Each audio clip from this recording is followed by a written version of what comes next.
Hello, beautiful people. Welcome to yet another episode of All Things Aloo Bhaja. So, Aloo Bhaja is the base, and you can add multiple things to spice it up.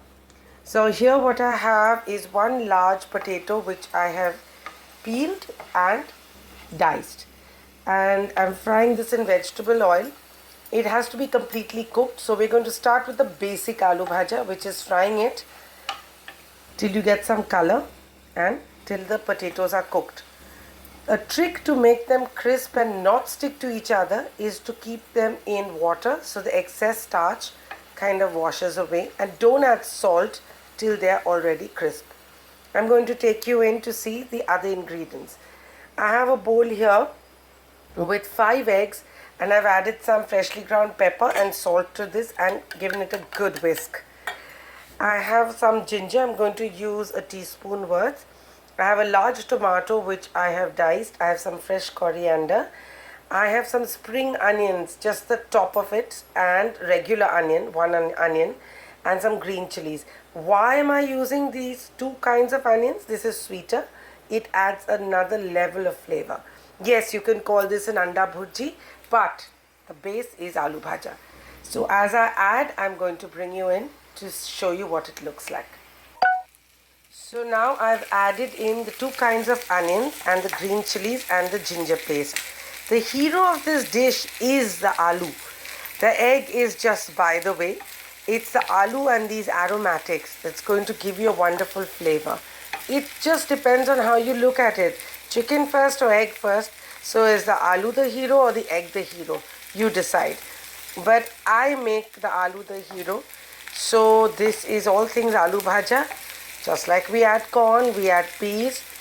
Here we're adding egg. You're going to let the onions soften. We don't want any major color on the onions, and just release their sweetness. And then we are going to go in with the tomatoes. The dhania patta is put in right at the end. I'll bring you in. So the tomatoes have gone in, and I'm going to put a little bit of the dhania patta just so that we get two levels of flavor with the coriander as well. One level is when it gets cooked, and the other when it is used fresh as a garnish. I'm going to let the tomatoes sweat and firm up a bit because I don't want them to become mushy, but just keep their shape and get a bit of color on them.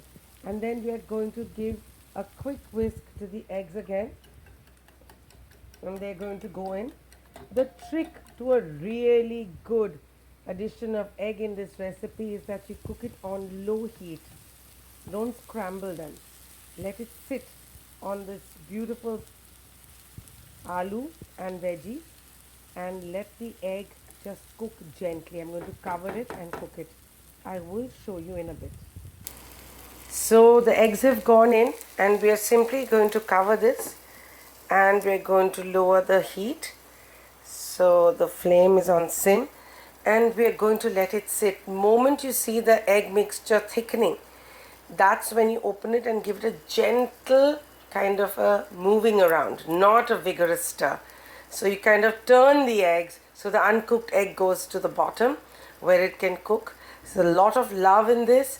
There's no need to rush, and you're going to get the best aloo bhaja with egg. Hold on, I'll bring you in once we're done. So as you can see, bits of the egg is firming up. Just move it and let the liquid egg hit the heat of the pan. And we'll keep doing this till all the egg has been turned around. There's no hurry. You're noticing that there's no frantic scrambling and stirring because we don't want scrambled eggs. We want nice big, so you see this little bit of golden egg? We want nice big pieces of golden egg. And then I'm going to add a little bit of dhania patta, saving some again. It goes in, keeps adding flavor and fragrance. And we go in and cover this, and we're going to let this be. Don't rush. You're going to adjust the salt right at the end, and you can put a sprinkling of freshly ground pepper just before you serve. We're going to have this with pulkas, chapatis, hot rotis. You can have it with bread. You can have it with some sticky rice. You can have it with a paratha. You can pretty much do anything you want with this. Stay tuned, I'm going to come back.